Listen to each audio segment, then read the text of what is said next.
Darius Mitchell, a black single dad in his 30s, walked back into Thompson Industries just before midnight. Tie loosened, exhausted from another late shift that kept him away from an apartment he couldn't bear to enter. The building should have been empty, everyone gone. But as he crossed the dark executive floor, he heard music, faint, almost ghostly.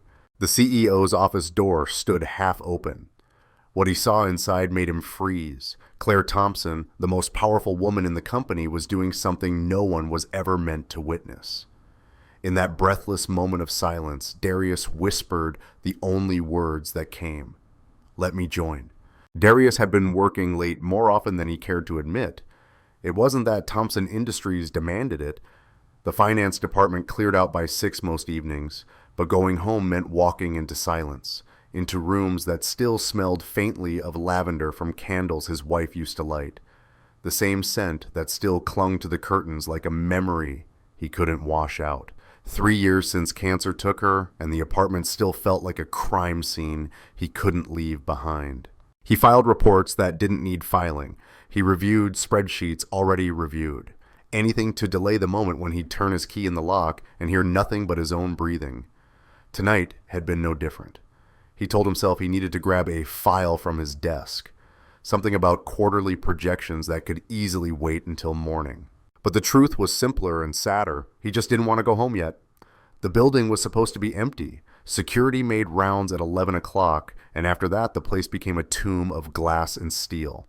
Darius liked it that way. No eyes on him, no forced small talk, just the hum of the HVAC system and the glow of his computer screen. And in a place like this, marble, money, quiet power, he'd learned to keep his head down and let his work speak. But as he crossed the executive floor, something felt wrong. The air carried a faint trace of music, barely audible, like a radio left on in another room. Darius stopped. The executive floor was never occupied this late. Clare Thompson, the CEO, worked brutal hours. But even she went home eventually. He'd seen her leaving around 9, heels clicking against marble, briefcase in hand, face carved from the same ice that built her reputation. She didn't smile, she didn't soften. She ran Thompson Industries the way a surgeon ran an operating room, cold, precise, untouchable. The music grew louder as Darius moved toward her office. The door stood half open, light spilling into the hallway. He should have turned around, should have left, but curiosity pulled him forward. The kind that makes people slow down at accidents. He reached the doorway and looked inside. What he saw didn't make sense at first. His brain couldn't process it. Clare Thompson stood in the center of her office, barefoot, wearing a red dress he'd never seen her in. She was dancing, not the careful, controlled movements of someone practicing for an event. This was raw, unguarded. Her arms lifted, her body swayed, and her face was wet with tears. The music came from her phone, propped on the desk. Something classical, strings and piano. Darius didn't recognize it, but it sounded old, heavy with grief. Claire moved through the space like she was fighting something invisible, her bare feet sliding across the polished floor. She spun, and for a moment her eyes were closed, her mouth open in a silent cry. This wasn't the woman who stood at podiums and announced quarterly earnings. This was someone breaking apart in the only place she thought no one would see. Darius knew he should leave. Every instinct screamed at him to back away, to let her have this moment, to pretend he'd never climbed those stairs.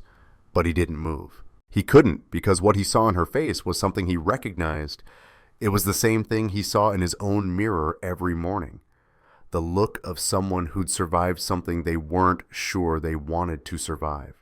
The look of someone still here, still breathing, but not quite living. Then Claire opened her eyes. She saw him. The music kept playing, but everything else stopped. Her body went rigid, her arms dropped to her sides. For 3 long seconds, neither of them moved. Darius felt his throat tighten. He just destroyed something, invaded something sacred. She was going to fire him.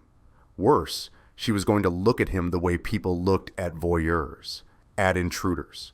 He opened his mouth to apologize, to explain, but the words that came out were different. "Let me join." He didn't know why he said it. It made no sense. He wasn't a dancer. He hadn't danced since his wedding, hadn't wanted to, hadn't been able to imagine moving that way with anyone else. But standing there watching Clare Thompson break open in her red dress, he felt something shift. Maybe it was recognition. Maybe it was desperation.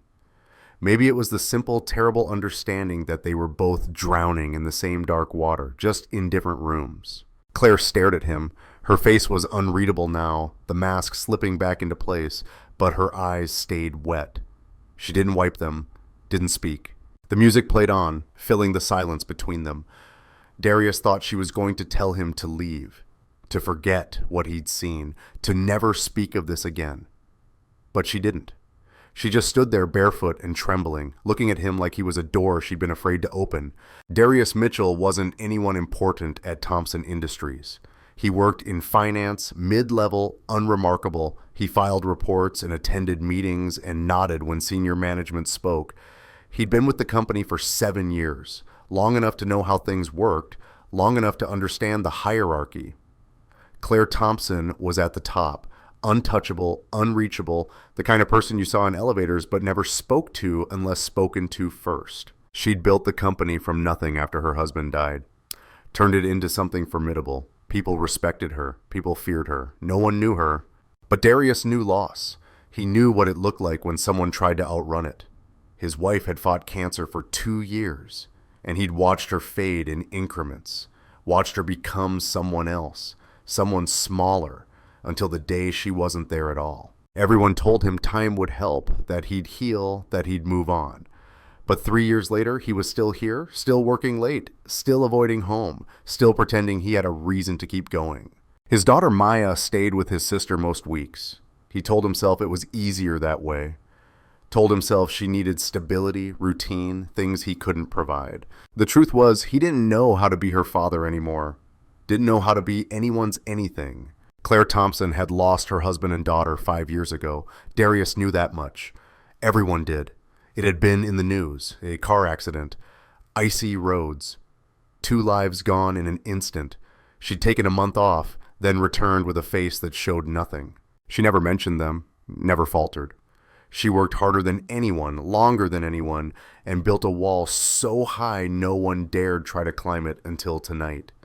Until Darius saw her dancing alone in her office, crying to music no one else could hear. The song ended.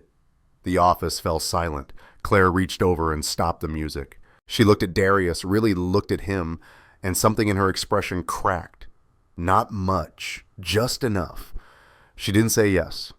She didn't say no. She just held out her hand. Darius stepped into the office. He closed the door behind him.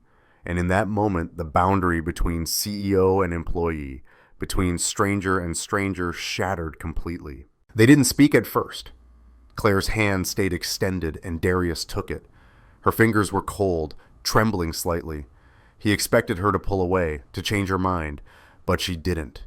She just looked at him with eyes that had stopped trying to hide anything. The office felt smaller now, intimate in a way that had nothing to do with the space itself. Darius could hear his own heartbeat, could hear her breathing, could feel the weight of what they were about to do pressing down on both of them. Claire stepped closer. There was no music now, just silence and the faint hum of the city outside the windows. She placed her other hand on his shoulder, light as a question. Darius hesitated, then put his hand on her waist. The red dress was silk, smooth under his palm. They stood like that for a moment. 2 people who didn't know how to begin. Then Claire started to move slowly, a gentle sway, nothing more. Darius followed. He wasn't good at this, hadn't been good at it, even when his wife tried to teach him, laughing at his clumsy feet. But Claire didn't seem to care. She just moved, and he moved with her. They turned in slow circles across the office floor. No rhythm to follow, no beat to keep. Just 2 bodies trying to remember what it felt like to be close to someone without armor. Darius felt the stiffness in his shoulders start to ease. Claire's grip on his hand tightened, then relaxed. They weren't really dancing. They were just holding each other up. 2 people, too tired to stand alone anymore. The city lights filtered through the windows, casting long shadows across the room. Neither of them spoke. Words would have ruined it. After a while, Claire stopped moving. She didn't let go of his hand, but she stepped back slightly, putting distance between them. Her face was calmer now. The tears dried on her cheeks. She looked at Darius like she was seeing him for the first time.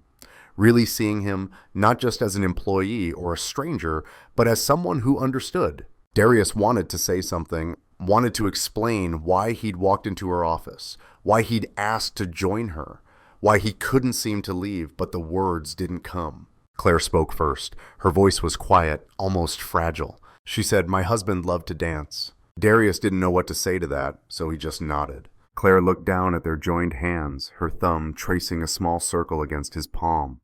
She continued, her words coming slower now, like she was pulling them from somewhere deep.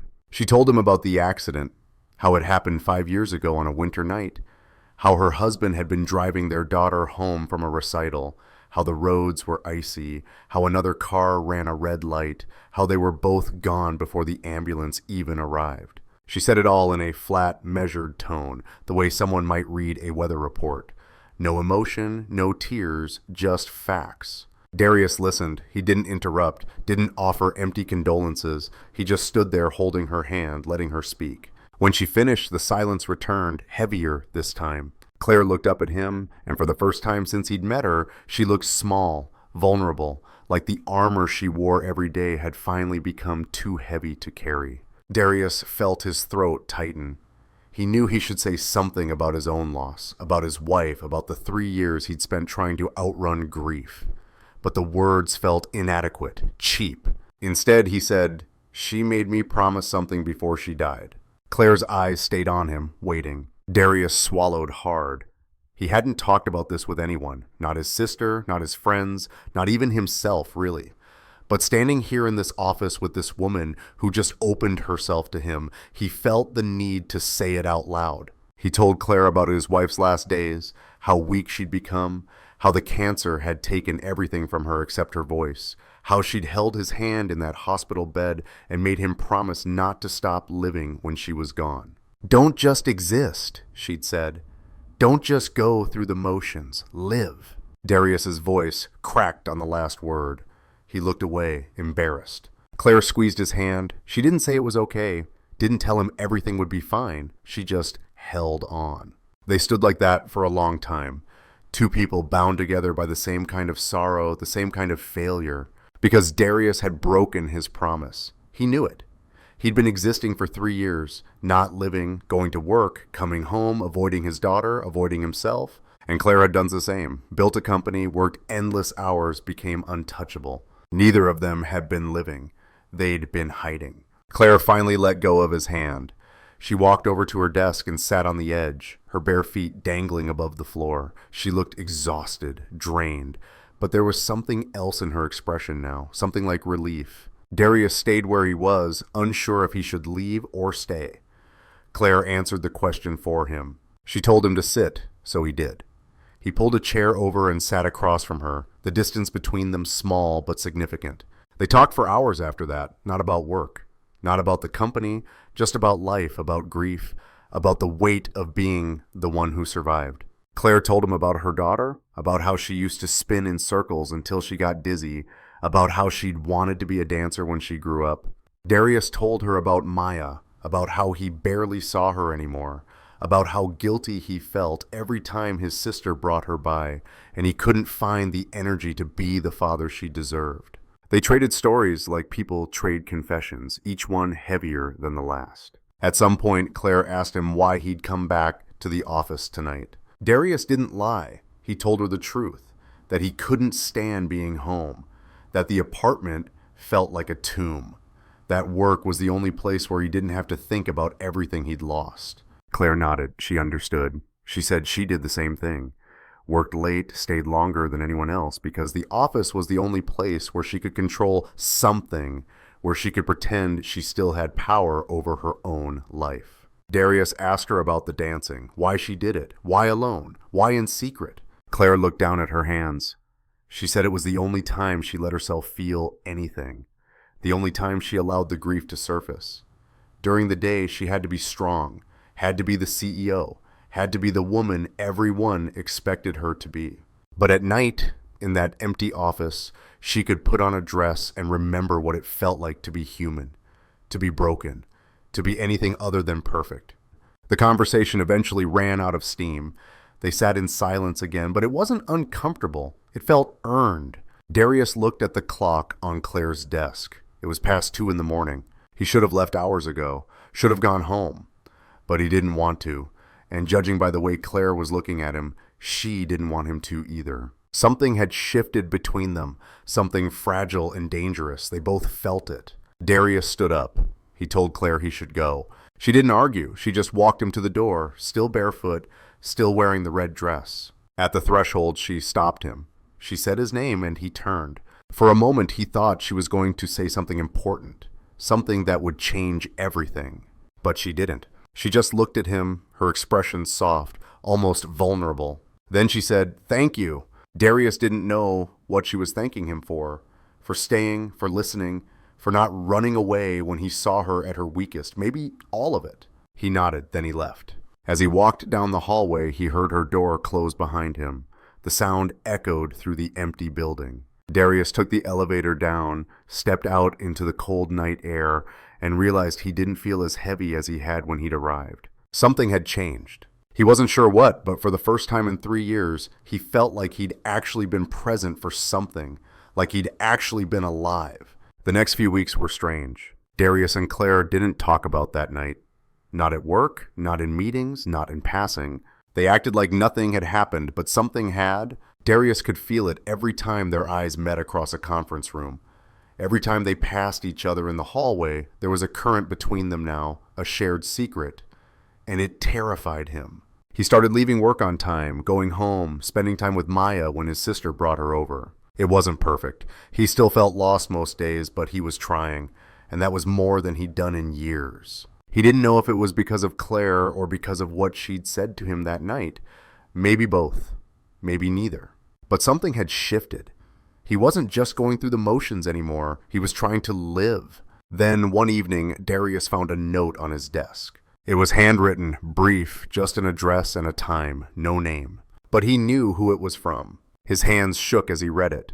He could ignore it, pretend he never saw it, go back to his safe, solitary existence, but he didn't. That night, he drove to the address. It was a small cafe on the edge of the city, quiet, out of the way. When he walked in, Claire was already there, sitting in a corner booth, wearing jeans and a sweater.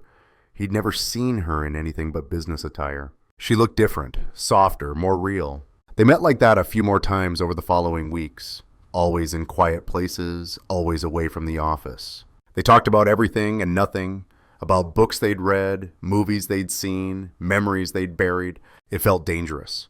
Not because they were doing anything wrong, but because it felt like they were stepping towards something neither of them was ready for. Darius knew people at work were starting to notice. He'd catch glances, hear whispers. The CEO and a mid-level finance guy. It didn't look good. Didn't make sense, but he couldn't stop. Then Gregory showed up. Darius had heard the name before. Gregory Winters, Claire's former business partner, the man who'd helped her build Thompson Industries from the ground up after her husband died. He'd left the company 2 years ago under circumstances no one talked about. And now he was back. Darius saw him in Claire's office one afternoon, his voice loud enough to carry through the glass walls. Claire's face was unreadable, but her posture was tense. Darius felt something twist in his chest, jealousy, fear, he didn't know which. That evening, Claire canceled their meeting. No explanation, just a text. Darius sat in his car outside the cafe, staring at his phone, feeling like an idiot. He'd let himself believe this was real, that they were building something. But maybe he'd been wrong. Maybe Claire was just using him to feel less alone. Maybe he was doing the same. The thought made him sick. 2 days later, Gregory cornered Darius in the parking garage. He was tall, sharp-suited, with a smile that didn't reach his eyes. He asked Darius how things were going. Said he'd heard Darius and Claire had been spending time together. Darius didn't answer. Gregory leaned against Darius's car, casual but threatening. He told Darius that Claire was fragile, that she'd been through hell, that she didn't need someone taking advantage of her grief. The words hit like a slap. Darius wanted to defend himself, wanted to say it wasn't like that. But Gregory kept talking. He said Claire was just running from her pain, that she'd done it before, that she'd latch on to anything that made her feel less guilty about being happy. And when the guilt caught up, she'd destroy it. Darius drove home that night feeling hollow. Gregory's words echoed in his head. Was that what this was? Was Claire just using him as an escape? Was he just a distraction? And worse, was he doing the same to her? He thought about his wife, about the promise he'd made, about Maya, about everything he'd been avoiding. Maybe this whole thing was just two broken people clinging to each other because they were too scared to face themselves. The next morning, Claire called him into her office. She looked tired, worn down. She told him they needed to stop, that whatever was happening between them, it couldn't continue. Darius felt his chest tighten. He asked why. Claire looked away. She said it wasn't fair to either of them, that they were both still grieving, that this wasn't real. It was just two people trying to escape. Darius wanted to argue, wanted to tell her she was wrong, but the words wouldn't come because part of him wondered if she was right. Claire told him she needed space, needed to figure things out. Darius nodded. He left her office without saying anything. And for the first time since that night, when they danced together, he felt the weight of loneliness settle back over him like a blanket, heavier than before. Because now he knew what it felt like to not be alone. And losing it hurt worse than never having it at all. Darius stopped going to work late. He left at 5 o'clock like everyone else, drove home, sat in his apartment, and stared at walls that didn't care. Maya came by twice that week. His sister dropped her off with a look that said she knew something was wrong, but wouldn't ask. Darius tried. He made dinner. He helped with homework. He listened when she talked about school, but his mind was somewhere else. On a woman in a red dress, on a dance that meant everything and nothing, on words that had been said and couldn't be unsaid. 3 weeks passed like that. Darius saw Claire in meetings. She was professional, distant. The woman he'd held in that office might as well have been a ghost. She didn't look at him, didn't acknowledge him beyond what was necessary. And Darius understood this was how it had to be. They'd crossed a line and now they were stepping back. It was the smart thing, the safe thing, but it didn't feel smart. It felt like drowning in slow motion. Then one night Darius broke. He didn't plan it, didn't think about it. He just got in his car and drove to Thompson Industries. It was late, past 11. The building was dark except for a few security lights. Darius parked and sat there for a long time, hands on the wheel, trying to talk himself out of what he was about to do. But he couldn't because he needed to say something, needed Claire to hear it, even if it changed nothing. He took the elevator up. The executive floor was empty, silent. Darius walked to Claire's office. The door was closed, but light showed underneath. He knocked, no answer. He knocked again, still nothing. He tried the handle, it was unlocked. He pushed the door open and stepped inside. Claire was sitting at her desk, staring at her computer screen. She didn't look up, didn't acknowledge him. Darius closed the door behind him. Claire's voice came out flat. She asked what he was doing here. Darius didn't have a good answer. He just stood there trying to find the right words. Claire finally looked at him. Her face was tired, drawn. She told him he shouldn't be here, that they'd already talked about this, that it was over. Darius shook his head. He said it wasn't over, not for him. Claire's expression hardened. She told him he didn't understand, that this was a mistake, that they were both just looking for something to fill the emptiness. And that wasn't love. That was desperation. Darius stepped closer to her desk. He told her she was wrong, that maybe it started that way. Maybe they were both just broken people looking for a lifeline. But it had become something more, at least for him. Claire looked away. She said he didn't know what he was talking about, that he was just projecting, just looking for a replacement for what he'd lost. Darius felt anger rise in his chest. He told her that she was the one running, that she was so terrified of being happy again that she'd rather burn everything down than take the risk. Claire stood up. Her hands were shaking. She told Darius to leave, but he didn't move. He asked her if she remembered what he'd told her about his wife, about the promise he'd made. Claire's jaw tightened. Darius continued. He said his wife made him promise not to stop living when she was gone. And for 3 years, he'd broken that promise every single day. He'd existed. He'd gone through the motions, but he hadn't lived. Not until that night he walked into this office and saw Claire dancing. Not until he'd asked to join her. Darius's voice cracked. He told Claire that she'd woken something in him he thought was dead, That for the first time since his wife died, he'd felt like a person again, like someone who mattered. And he knew she felt the same. He could see it in her eyes, could feel it every time they were together, but she was choosing to stay in her grief, choosing to believe that being happy again meant betraying the people they'd lost. And that was the real betrayal. Not moving forward, but staying stuck. Claire's eyes were wet now. She told Darius he didn't understand, that it wasn't that simple, that her daughter and husband were gone because of her, because she'd been working late that night, because she hadn't been there to drive them home, because she'd put the company first. And now if she let herself be happy, if she let herself move on, what did that say about them? What did that say about their lives, their deaths? Darius stepped around the desk. He was close enough now to see the tears on her face, close enough to touch her, but he didn't. He told Claire that her family didn't die because of her.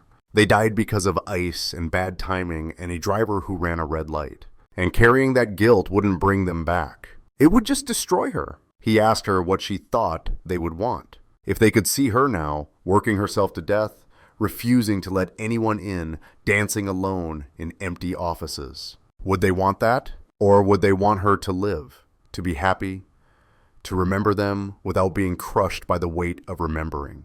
Claire broke. The tears came harder now, and she covered her face with her hands. Her whole body shook. Darius moved closer. He didn't touch her, just stood there, giving her space to fall apart. Claire's words came out broken, choked. She said she didn't know how to let go, didn't know how to be happy without feeling like she was erasing them. Darius's voice was quiet when he answered. He told her she didn't have to let go.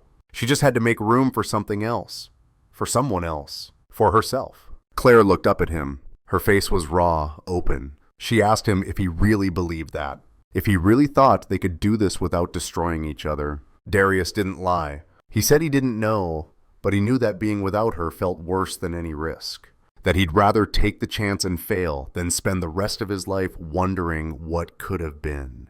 Claire's breath hitched. She reached out and took his hand. Her grip was tight, almost painful. She told him she was scared. Darius nodded. He said he was too. They stood like that for a long time. Then Claire did something Darius didn't expect. She let go of his hand and walked over to the corner of her office. There was a speaker there, small and sleek. She turned it on. Music filled the room, the same classical piece from that first night. Strings and piano, heavy and beautiful. Claire turned back to Darius. She held out her hand. No words, just the offer. Darius took it. They danced slowly, carefully, like two people learning how to trust again. There was no urgency this time, no desperation, just two people choosing to be present, to be here together. Claire rested her head against Darius's shoulder. He could feel her breathing, could feel the tension leaving her body. And for the first time in weeks, the weight in his chest lifted. Not completely, but enough. When the music ended, they didn't let go. They just stood there holding each other. Claire spoke first. She told Darius she needed to do something she'd been avoiding for 5 years. Darius asked what. Claire said she needed to go home to her real home. The house where her daughter used to live, where her husband used to sleep. She'd kept the house all these years, but had never gone back. Couldn't bear to step inside. But she needed to face it now. Needed to stop running. Darius asked if she wanted him to come with her. Claire looked at him. She nodded. They left the office together. Drove in separate cars through the empty streets to a quiet neighborhood on the outskirts of the city. It was late, nearly 2 o'clock in the morning. The house stood dark and silent, a 2-story colonial with a porch that needed paint. Claire parked in the driveway and sat there for a long moment, staring at the front door. Darius pulled up behind her and waited. When she finally got out of the car, her movements were slow, deliberate. She unlocked the door like she was defusing a bomb. Inside, everything was exactly as she'd left it 5 years ago. Dust covered the furniture. The air smelled stale, closed off. But the memories were alive. Photos on the walls. A child's drawing stuck to the refrigerator with a magnet. Shoes by the door that no one would ever wear again. Claire stood in the entryway, frozen. Darius stayed behind her. Didn't push, just waited. Claire moved through the house like a ghost, revisiting her own life. She touched things gently. A couch, a bookshelf, a coffee mug still sitting on the kitchen counter. Then she stopped at a closed door at the end of the hallway. Her hand rested on the knob, but didn't turn it. Darius could see her shoulders trembling. This was Emma's room, the place Claire had been avoiding for 5 years. The final boundary she couldn't cross. Darius stepped beside her. He didn't say anything, just put his hand over hers on the doorknob. Together, they turned it. Together, they pushed the door open. The room was small, painted pale yellow with clouds on the ceiling. A twin bed sat against one wall, covered in stuffed animals. Bookshelves lined another wall, filled with picture books and chapter books and everything in between. Drawings covered the walls, taped up at odd angles. A little girl's world frozen in time. Claire stepped inside. She knelt down next to a box beside the bed and opened it. Inside were more drawings, childish crayon scribbles, stick figures, and lopsided houses. She pulled one out. It showed 3 people holding hands under a bright yellow sun. Mom, Dad, and a little girl with pigtails. Claire's hands trembled as she held it. Darius knelt beside her. He didn't say anything, just let her sit with it. Let her remember. After a while, Claire spoke. She said her daughter's name, Emma. She'd been 7. Loved dancing. Loved spinning until she got dizzy. Loved bedtime stories and hot chocolate and singing off key. Claire's voice broke on the last part. She said she hadn't spoken Emma's name out loud in 5 years. Hadn't let herself. Because saying it made it real, made the loss real. Darius put his hand on her shoulder. He told her it was okay, that Emma was real, that she'd existed, that she'd mattered. And that remembering her didn't mean living in the past. It meant carrying her forward. Claire cried, not the silent tears from before. This was deeper, louder. Years of grief pouring out all at once. Darius held her while she broke. And when she finally stopped, when the tears ran dry, she looked different. Lighter, like she'd been holding her breath for 5 years and finally exhaled. She looked at Darius and said, "Thank you, not for the comfort, but for making me face this, for not letting me run." They left the house together as the sun started to rise. Claire locked the door, but this time it felt different. Not like sealing a tomb, more like closing a chapter. She told Darius she was going to come back. Maybe not today or tomorrow, but soon. She was going to clean the house, open the windows, let light back in. She wasn't going to live there. Couldn't. But she wasn't going to abandon it either. It would be a place to visit, to remember, to honor what had been without being destroyed by it. Claire told Darius she needed to see Gregory one more time. Needed to tell him to stop. That she wasn't his to protect anymore. That she was done letting other people decide what she needed. Darius asked if she wanted him there. Claire shook her head. She said this was something she had to do alone. Darius understood. 2 days later, Claire called Darius. She told him it was done, that she'd confronted Gregory, that he'd tried to convince her she was making a mistake, that Darius was just a phase, a distraction, but she'd held her ground. Told Gregory that she appreciated everything he'd done for her, but he didn't get to control her life anymore. Didn't get to tell her how to grieve or who to care about. Gregory had left angry, but he'd left and Claire felt free. Darius asked her what happened next, what they were supposed to do now. Claire was quiet for a moment. Then she said she didn't know, but she wanted to try. Wanted to see where this went. Not in secret, not in hiding, but in the open, together. Darius felt something settle in his chest. Relief, hope, something he hadn't felt in years. He told her he wanted that too. They started small. Dinners, walks, normal things that normal people did. Darius introduced Claire to Maya. It was awkward at first. Maya was quiet, unsure, watching this stranger in her father's life with careful eyes. But Claire didn't push. She just listened, asked questions. Talked about books and movies and things that didn't require trust yet. And slowly the walls came down. Maya started to warm to her, started to smile more, and Darius realized Maya had been waiting for him to live again too. That she'd been holding back because he had. Claire went back to Emma's room several more times. Each visit hurt a little less. She started to sort through things, not to pack them away or get rid of them, but to organize them, to create a space that honored Emma without being a shrine. She invited Darius one afternoon. They stood in the doorway together looking at the small bed, the stuffed animals, the drawings on the walls. It hurt, but it was a different kind of hurt. Not the kind that destroyed, the kind that healed. Claire told Darius she was going to keep the room exactly as it was. She'd keep the house too. It would be a place she could visit whenever she needed to feel close to Emma and her husband. A place where their memory lived. But it wouldn't be a prison anymore. It would be a reminder that Emma had lived, that she'd been loved, and that love didn't end just because life did. Darius and Claire stood in that room hand in hand and made a choice. Not to forget, not to move on, but to move forward. to carry the people they'd lost with them instead of being buried by them, to honor the promises they'd made, to live together. They danced one more time. Not in an office, not in secret, but in Claire's living room, with the windows open and the sunlight streaming in. No music, just the sound of their breathing, just the feeling of being alive, being present, being here. And for the first time in years, neither of them felt like they were drowning. They felt like they were finally learning how to swim. This script is a deeply moving exploration of grief, guilt, and hubing, though with quiet intensity and emotion honesty, making the love story earn human and profoundly real. If this story resonated with you, please like the video, subscribe to the channel, and leave a comment sharing how it made you feel your support habits. Keep telling stories that truly matter.